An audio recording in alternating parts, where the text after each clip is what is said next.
नमस्कार। स्वागत है आपका हमारे अगले वीडियो में, जिसमें हम लोग ट्रिग्नोमेट्री का फुल कॉन्सेप्ट देखेंगे। जो ट्रिग्नोमेट्री आपका ट्रिग्नोमेट्रिक आइडेंटिटीज़ हो गया, trigonometric ratios of particular angles हो गया, और ट्रिग्नोमेट्रिक आइडेंटिटीज़ हो गया।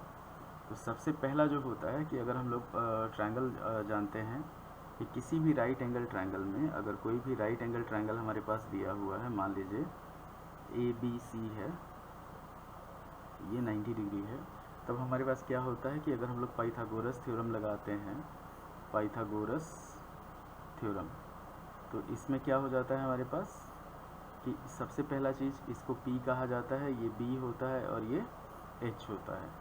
परपेंडिकुलर, बेस और हाइपोटेनियस, चाहे ये हो गया लंब, ये हो गया आधार, ये हो गया कर्ण। तो पाइथागोरस थ्योरम का जो होता है रूल होता है कि H square is equal to P square plus B square. मतलब for a right angle triangle, sum of squares of two sides which makes the right angle is equal to the square of the hypotenuse. तो ये होता है Pythagoras theorem. अब इसमें हम लोग जो सब निकालते हैं कि जैसे मान लीजिए हम लोग को H निकालना हो, तो ये हो जाता है under root P square plus B square. P निकालना हो तो इसको सॉल्व करते हैं हम लोग under root H square minus B square, और B निकालना हो तो उसको सॉल्व किया जाता है H square minus P square. ठीक, तो अगर हम लोगों को मान लीजिए AB, BC और AC दिया हो, या तीनों में से कोई दो दिया हो, तो तीसरा हम लोग निकाल सकते हैं। अब ट्रिग्नोमेट्री में हम लोग आते हैं कि ट्रिग्नोमेट्री में क्या होता है कि एंगल के हिसाब से हमारे पास P और B जो होता है वो चेंज होता है। ट्रिग्नोमेट्री में कि अगर हमारे पास कोई भी राइट एंगल ट्रायंगल दिया हो, तो थीटा की पोजीशन के हिसाब से हमारे पास P और B चेंज हो जाता है। कि अगर मान लीजिए हमारे पास थीटा यहाँ पे है, तो इसके सामने वाला साइड जो होता है वो P होता है, जस्ट सटा हुआ साइड B होता है, और ये H होता है। H जो होता है वो 90 डिग्री के सामने वाला साइड होता है, हाइपोटेनियस जिसको कहा जाता है। अगर मान लीजिए थीटा हमारे पास ऊपर वाला दे देता है, जैसे ये दे दिया, तो ये P हो जाता है, ये B हो जाता है, और ये H हो जाता है। ठीक, तो P जो होता है वो होता है हमारे पास side opposite to theta, B हो जाता है साइड एडजेसेंट टू थीटा, और H हो जाता है हमारे पास हाइपोटेनियस। ये side opposite to 90 degree angle, hypotenuse. अब इसमें क्या होता है कि अगर हम लोग ट्रिग्नोमेट्री मान लीजिए ट्रिग्नोमेट्रिक रेशियोज देता है, फर्स्ट जो चैप्टर है NCERT का या फिर RS अग्रवाल का, तो उसमें पहला जो चैप्टर है जिसको कहा जाता है ट्रिग्नोमेट्रिक रेशियोज। तो T रेशियो जो होता है, जैसे मान लीजिए T रेशियोज कहा गया, अच्छा इसको कहा गया ट्रिग्नोमेट्रिक रेशियोज। तो एक रूल होता है, चाहे याद करने का आसान तरीका जो होता है, हम लोग लिखते हैं कि पंडित बद्री प्रसाद हरी हरी बोल, हरी हरी बोल। तो ये हो जाता है, यहाँ पे साइन ले लिए, फिर कॉस ले लिए, फिर टैन ले लिए। तो जब हम लोग को साइन कॉस टैन निकालना होता है तो हम लोग ऊपर से नीचे चलते हैं, फिर साइन का उल्टा हो जाता है कॉसिक, कॉस का उल्टा हो जाता है सेक, और टैन का उल्टा हो जाता है कॉट। ये जब निकालना होता है तो हम लोग नीचे से ऊपर की तरफ जाते हैं। मतलब क्या होता है कि अगर साइन थीटा हुआ तो साइन थीटा हो जाएगा P/H, कॉस थीटा हुआ, कॉस थीटा हो जाता है B/H। ये सिर्फ रेशियो होता है, साइड कुछ भी हो उसका रेशियो अगर एंगल के हिसाब से फिक्स रहता है। टैन थीटा हो जाता है हमारे पास P/B। उसी तरह कॉसिक थीटा अगर हम लोग लेते हैं तो कॉसिक थीटा हो जाएगा H/P, सेक थीटा हो जाएगा हमारे पास H/B, और कॉट थीटा जो हो जाएगा वो टैन थीटा का उल्टा हो जाएगा। तो टैन थीटा का उल्टा हो जाएगा तो B/P हो जाएगा। हम लोग इसको ऐसे भी लिख सकते हैं कि अगर मान लीजिए हमारे पास साइन थीटा का वैल्यू दिया हुआ है और कॉसिक थीटा निकालना है, तो उसमें क्या करेंगे, हम लोग सिर्फ उसको पलट देंगे, जो साइन थीटा का वैल्यू होगा उसको पलट दिया जाएगा। तो मतलब क्या होगा कि cosec theta is equal to 1/sin theta, sec theta is equal to हो जाएगा 1/cos थीटा, और कॉट थीटा जो होगा वो हो जाएगा हमारे पास 1/tan थीटा। चाहे हम लोग लिख सकते हैं कि अगर कॉसिक थीटा दिया हुआ तो sine theta is equal to 1/cosec theta, आपका कॉस थीटा दिया हुआ है, कॉस थीटा निकालना है, और सेक थीटा दिया हुआ है तो 1/tan सेक थीटा और टेन थीटा निकालना है तो ये हो जाता है हमारे पास 1/cot theta.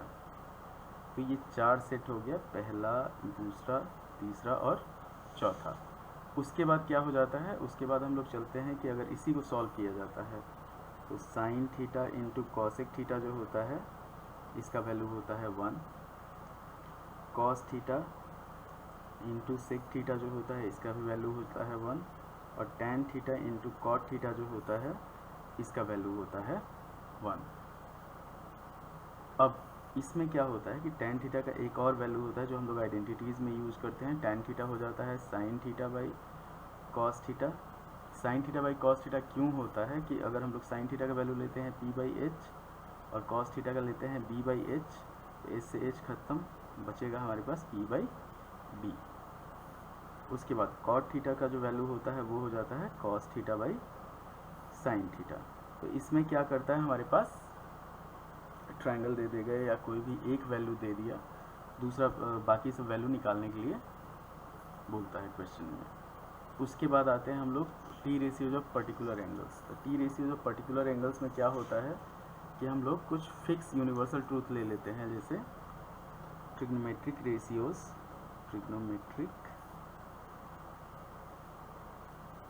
Ratios of particular angles.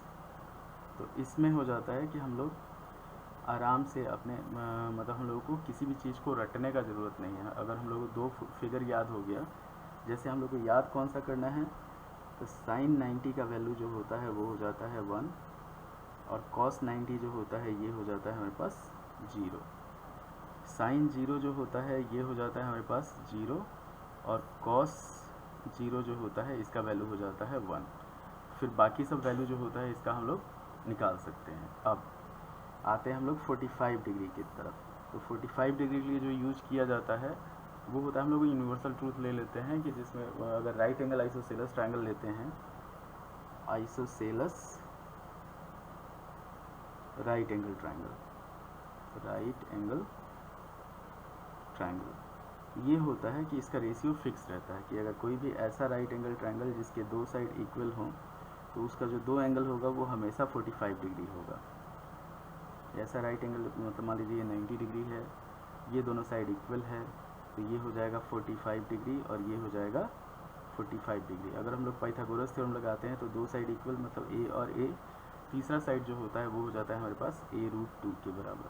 अब इसको मान लीजिए हम लोग थीटा मानते हैं कि, तो 45 डिग्री क्या हो जाएगा, फॉर 45 डिग्री p का जो वैल्यू होगा वो हो जाएगा a, b भी हमारे पास a हो जाएगा, और h का जो वैल्यू होगा वो होगा a√2। अब इसमें क्या होगा कि अगर हम लोग साइन थीटा निकालते हैं, साइन 45 तो p/h होता है मतलब 1/√2 हो जाएगा।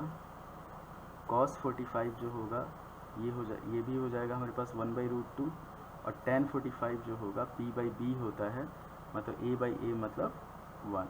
इसका उल्टा हो जाएगा हमारे पास कॉसेक थीटा लेते हैं अगर, तो √2 सेक 45 जो होगा, कॉसेक थीटा नहीं कॉसेक 45 जो होगा √2, सेक 45 जो होगा वो भी √2 हो जाएगा, और कॉट 45 जो होगा तो 1 का उल्टा जो होता है वो 1 होता है। अब 30 डिग्री और 60 डिग्री के लिए, तो 30 डिग्री और 60 डिग्री के लिए हम लोग यूज़ करते हैं इक्विलेटरल ट्रायंगल। मान लीजिए कोई भी इक्विलेटरल ट्रायंगल हो, अगर उसको आधा आधा डिवाइड कर दिया जाए कि फॉर 30 डिग्री एंड 60 डिग्री, तो इसमें क्या यूज़ किया जाता है, इसमें यूज़ किया जाता है इक्विलेटरल ट्रायंगल को। इक्विलेटरल ट्रायंगल होता है हमारे पास कि अगर कोई भी ऐसा ट्रायंगल जिसका तीनों साइड इक्वल रहता है, मान लीजिए ये A हुआ, ये A हुआ, ये A हुआ, अगर यहाँ पे हम लोग परपेंडिकुलर खींचते हैं तो परपेंडिकुलर जो होता है 9th में जैसा हम लोग पढ़े हैं कि वो इस साइड को बाइसेक्ट करता है, थर्ड साइड को। उसके बाद यहाँ पे एंगल भी होगा, तो ये हो जाएगा 60 डिग्री, ये हो जाएगा 60 डिग्री, यहाँ पे 60 है तो 30 डिग्री और 30 डिग्री हो जाएगा। अब साइड अगर लेते हैं जैसे बाइसेक्ट कर रहा है तो ये a/2 हो जाएगा, ये भी a/2 हो जाएगा, और इसका वैल्यू निकालते हैं पाइथागोरस थ्योरम यूज़ करके, तो √3/2 × a होता है। इक्विलेटरल ट्रायंगल का जो रेशियो होता है वो फिक्स रहता है। अब इसी इक्विलेटरल ट्रायंगल का हम लोग आधा पार्ट ले लेते हैं। जैसे मान लीजिए ये है हमारे पास ए बी सी, इसको माने डी, तो हम लोग लेते हैं एक पार्ट ऑफ ट्रायंगल, मतलब half of triangle A B C. तो ये हो जाएगा ए हो जाएगा, सी हो जाएगा और ये डी हो जाएगा। बाकी हम लोग बंद कर देते हैं। अब यहाँ पे हो गया हमारे पास a/2, ये हो गया √3/2 इंटू ए, और ये हो गया a। तो दोनों के लिए हमारे पास अगर 30 डिग्री के लिए लेते हैं फॉर 30 डिग्री, तो ये 30 है हमारे पास और ये 60 है। तो फॉर 30 डिग्री P जो हुआ वो हो गया हमारे पास a/2, B हो गया हमारे पास √3/2 इंटू ए, और H हो गया हमारे पास a। 60 डिग्री को अगर लेके चलते हैं फॉर 60 डिग्री, तो 60 डिग्री के सामने वाला जो साइड है √3/2 इंटू ए है, तो P का जो वैल्यू हो गया वो हो गया √3/2 इंटू ए। B जो हुआ वो हो गया a/2, और H जो हुआ ये हो गया a। ठीक, अब इसमें क्या होगा कि हम लोग अलग अलग वैल्यू निकालते हैं। मान लीजिए sin 30 निकालते हैं, तो sin 30 का जो वैल्यू होगा P/H होता है, तो ये हो जाएगा हमारे पास 1/2। cos 30 जो होगा ये हो जाएगा हमारे पास √3/2, और tan 30 जो होगा ये हो जाएगा हमारे पास 1/√3। इसी का उल्टा लेके चलते हैं। जैसे sin 30 हो गया तो cosec 30 ले लिए, इसका उल्टा हो गया 2 हो गया। sec 30 लिए तो 2/√3 हो गया, और cot 30 लिए तो ये हो जाएगा हमारे पास √3 के बराबर। अब इसमें भी क्या होता है कि अगर हम लोग ले लेते हैं मान लीजिए 60 डिग्री के लिए, ये तो 30 डिग्री का हो गया, अब लेते हैं 60 डिग्री के लिए, तो sin 60 का जो वैल्यू होगा वो हो जाएगा हमारे पास P/H, मतलब √3/2। cos 60 का जो वैल्यू होगा वो हो जाएगा हमारे पास 1/2, और tan 60 का जो वैल्यू होगा वो हो जाएगा √3 के बराबर। फिर इसको उल्टा कर देते हैं। cosec 60 जो होता है वो हो जाता है हमारे पास 2/√3। sec 60 जो होता है ये हो जाता है हमारे पास 2 के बराबर, और cot 60 जो होता है ये हो जाता है हमारे पास 1/√3 के बराबर। तो देखिए ट्रिग्नोमेट्री बहुत आसान है कि अगर आपको कोई दो फिगर याद हो या आपका ज्योमेट्री अच्छा हो, जैसे मान लीजिए इक्विलेटरल ट्रायंगल का प्रॉपर्टी याद हो, राइट एंगल आइसोसेलेस ट्रायंगल का प्रॉपर्टी याद हो, तो उसके लिए हमारे पास ये बहुत आसान बात है याद करना इसको, सब वैल्यू जो होता है वो। अब चलते हैं हम लोग कि अगर कोई भी राइट एंगल ट्रायंगल है, मान लीजिए हमारे पास कोई भी राइट एंगल ट्रायंगल दिया हुआ है। ये अगर हम लोग ले लेते हैं एक ट्रायंगल है जिसका एक एंगल हमारे पास थीटा है, एक 90 है, तो तीसरा एंगल हम लोग निकालेंगे तो वो हो जाएगा 90 माइनस थीटा के बराबर। इसको कहा जाता है कॉम्प्लीमेंट्री एंगल्स। कॉम्प्लीमेंट्री एंगल्स, अगर हम लोग को T ratios of complementary angles निकालना हो तो उसके लिए क्या करते हैं। अब मान लीजिए हमारे पास इसके लिए x, y और z मान लेते हैं, तो अगर हम लोग साइन थीटा निकालते हैं तो साइन थीटा कितना हो जाएगा, x/z हो जाएगा, और cos 90 माइनस थीटा जब निकालेंगे वो भी x/z हो जाएगा। तो इसमें क्या होगा हमारे पास कि हम लोग लेके चलते हैं जैसे कॉम्प्लीमेंट्री एंगल्स के लिए, ये हमारे पास CBSE के सिलेबस से डिलीटेड है, पर अदर बोर्ड्स में जैसे बिहार बोर्ड हो गया या फिर कोई भी स्टेट बोर्ड हो गया उसमें अभी है। तो यहाँ पे अगर साइन 90 माइनस थीटा ये होता है हमारे पास cos थीटा के बराबर, cos 90 माइनस थीटा ये हो जाता है साइन थीटा के बराबर। उसके बाद अगर दो कॉम्प्लीमेंट्री एंगल्स दिया हो तो एक का साइन और दूसरे का cos इक्वल रहता है, जैसे साइन 60 जो होता है वो cos 30 के बराबर होता है। अब tan 90 माइनस थीटा तो ये हो जाता है cot थीटा के बराबर। फिर आगे बढ़ते हैं उल्टे में, cosec 90 माइनस थीटा ये हो जाता है हमारे पास sec थीटा के बराबर। sec 90 माइनस थीटा जो होता है ये हो जाता है cosec थीटा के बराबर, और cot 90 माइनस थीटा जो होता है ये होता है हमारे पास tan थीटा के इक्वल। मतलब क्या होगा कि अगर हम लोग को दे दिया है साइन 90 माइनस 30, तो 90 माइनस 30 का मतलब हो गया 60। अब साइन 60 का जो वैल्यू होगा cos 30 के बराबर होगा, cos 60 का वैल्यू होगा साइन 30 के बराबर होगा, tan 60 का वैल्यू होगा cot 30 के बराबर होगा। इस तरह से कॉम्प्लीमेंट्री एंगल्स अगर दो दिया हो तो उसमें अब हमारा होता है कि ट्रिग्नोमेट्रिक आइडेंटिटी, जो सबसे मेन एक्सरसाइज है और बच्चों को जिससे ज़्यादा डर लगता है, तो वो हो जाता है हमारे पास ट्रिग्नोमेट्रिक आइडेंटिटीज़। इसमें प्रूफ आता है। तो प्रूफ में क्या होता है वो हम लोग जब चैप्टर सॉल्व करेंगे तब उसमें देखेंगे। ये अभी थ्योरी पोर्शन चल रहा है हमारी क्लास का, तो यहाँ पे लेके चलते हैं हम लोग। 3 होता है ट्रिग्नोमेट्रिक आइडेंटिटी, आपको याद करने के लिए आसान होगा। एक में प्लस हो जाता है, 2 में माइनस होता है। तो पहला जो होता है वो होता है sine square theta plus cos square theta is equal to 1। तो ये हो जाता है, अगर हम लोग साइन स्क्वायर थीटा निकालना हो तो 1 माइनस कॉस स्क्वायर थीटा, और कॉस स्क्वायर थीटा निकालना हो तो 1 माइनस साइन स्क्वायर थीटा। ये होगा हमारे पास पहला। तो first set of quadratic trigonometric identities ये हो गया। सेकेंड सेट जो होता है वो होता है हमारे पास sec square theta minus tan square theta is equal to 1। चाहे होता है sec square theta is equal to 1 plus tan square theta. तो ये हम लोग आइडेंटिटीज़ यूज करते हैं। अब यहाँ यहीं पे अगर हम लोग निकाल लेते हैं कि टैन स्क्वायर थीटा अगर निकालना हो तो सेक स्क्वायर थीटा माइनस 1 हो जाएगा। तो ये सेकेंड हो गया, जिसमें अगर जहाँ सेक थीटा टैन थीटा दिया हो वहाँ पे माइनस होगा, जहाँ पे साइन कॉस हो दोनों का स्क्वायर हो वहाँ पे 1 हो जाता है। तीसरा हो जाता है हमारे पास कि cosec square theta minus cot square theta is equal to 1। अब इसी को सॉल्व किया जाता है तो cosec square theta is equal to 1 plus cot square theta, और कॉट स्क्वायर थीटा जो होता है ये हो जाता है हमारे पास कॉसेक स्क्वायर थीटा माइनस 1। तो इसी को साम दाम दंड भेद यूज करके आइडेंटिटीज़ में यूज किया जाता है। कुछ भी रूल से भटका नहीं जाता है। तो ये हो जाता है हमारे पास ट्रिग्नोमेट्रिक आइडेंटिटीज़।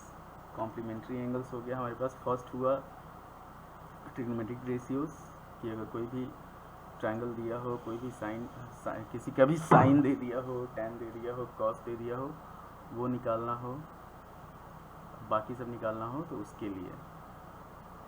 तो ये हो गया हमारे पास ट्रिग्नोमेट्री का कंप्लीट जो कॉन्सेप्ट है वो।